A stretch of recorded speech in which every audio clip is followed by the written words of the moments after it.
عمرك كنت تتخيل ان الصرف الصحي يتحول لبنزين ويمشي العربيات زيه زي البنزين العادي؟ ده اللي عمله الشاب ده فعلا. الساعات الاخيره بعد زيادات البنزين اللي حصلت، رواد السوشيال ميديا تداولوا اختراع لشاب محدش كان يتخيل انه يبقى موجود اصلا. اصل مين كان يصدق ان الصرف الصحي يتحول لبنزين؟ بس ايه حكايه الشاب ده وازاي قدر يحول الصرف الصحي لبنزين؟ وهل الاختراع ده ممكن يحل مشكله البنزين في مصر؟ كل دي تفاصيل هتعرفها معانا النهارده في الفيديو ده. من بعد الارتفاعات الكبيرة اللي حصلت في أسعار البنزين السنين الأخيرة، وناس كتير بقت بتدور على بدايل أرخص وأوفر، وعلشان كده شاب مصري قدر يعمل اختراع ما يخطرش على بال أي حد، وحول مياه الصرف الصحي لبنزين يمشي العربيات. القصة بطلها شاب اسمه محمد جمال، شاب مصري عنده حوالي 30 سنة من قرية اسمها أم خنان في الحومدية في محافظة الجيزة. محمد اتخرج سنة 2017 من الجامعة العمالية قسم مراقبة الجودة. بعد التخرج اشتغل زي أي شاب بيدور على فرصة، اشتغل مشرف جودة في مصنع ثلاجات في قسم تشكيل المعادن، وبعدها اشتغل في قسم التكييفات. بس هو كان بيحب يجرب ويعدل ويطور، وكان دايما عنده سؤال في دماغه: ازاي نقدر نلاقي مصدر طاقة جديد بدل الوقود اللي بيخلص وبيأثر على البيئة؟ ومن هنا بدأت الحكاية. محمد في البداية اشتغل على فكرة تحويل المياه لغاز الهيدروجين. الهيدروجين دلوقتي بقى واحد من أهم مصادر الطاقة النظيفة في العالم كله. دول كتير بدأت تعتمد عليه لأنه ممكن يشغل عربيات ويولد كهرباء من غير تلوث تقريبا. لكن محمد فكر بطريقة مختلفة شوية، وقال احنا عندنا كميات ضخمة من مياه الصرف الصحي،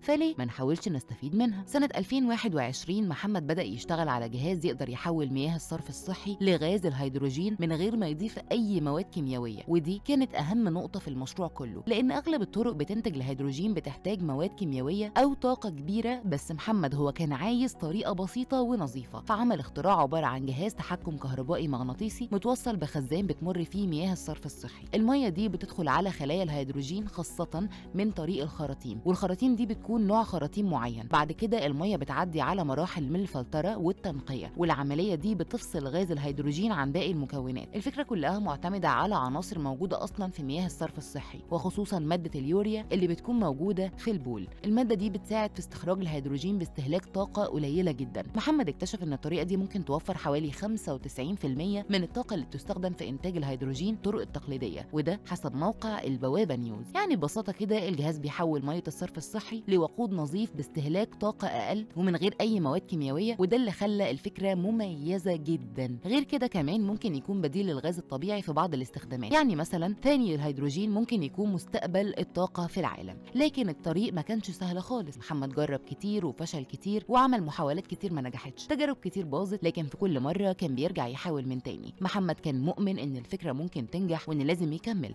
وبعد سنين من التجارب والتطوير قدر فعلا ينتج الهيدروجين باستخدام أجهزة بسيطة من المية. ومع الوقت بدأ يعرض اختراعه على المسؤولين عشان يتم الاستفادة منه كمصدر بديل للطاقة. المشروع أخذ اهتمام كبير، وفي سنة 2021 محمد حصل على براءة اختراع رسمية من أكاديمية البحث العلمي تحت اسم مشروع إنتاج غاز الهيدروجين من ماء الصرف، وده حسب موقع اليوم السابع. مش بس كده، محمد حصل كمان على أكتر من 45 جايزة وتكريم من جهات مختلفة، وكان من بينهم تكريم من وزير الشباب والرياضة. لكن بالنسبة لمحمد كل ده مجرد بداية. هو شايف إن الفكرة دي ممكن تتحول لمشروع قومي كبير، بيحلم إن يتم بناء مصانع في مصر تنتج الهيدروجين النقي من مياه الصرف، مصانع تحول مشكلة بيئية لطاقة ضخمة كبيرة جدا. محمد بيقول إن الهيدروجين ممكن يستخدم كمان لتوليد الكهرباء في محطات ضخمة، يعني مثلا ممكن يبقى عندنا مصدر طاقة كامل متكامل. الأهم من كده إن الطاقة النظيفة دي من غير أي آثار ومن غير أي مواد بترولية، وده مهم جدا في ظل أزمة الطاقة العالمية اللي العالم كله بيواجهها دلوقتي. محمد لغاية النهاردة مستمر في تطوير المشروع، بيشتغل على البحث العلمي والتطوير عشان يجهز الجهاز ويحسنه ويخليه جاهز للتطبيق على نطاق واسع جدا. بس يا ترى ممكن اختراع زي ده يغير فعلا مستقبل الطاقة في مصر؟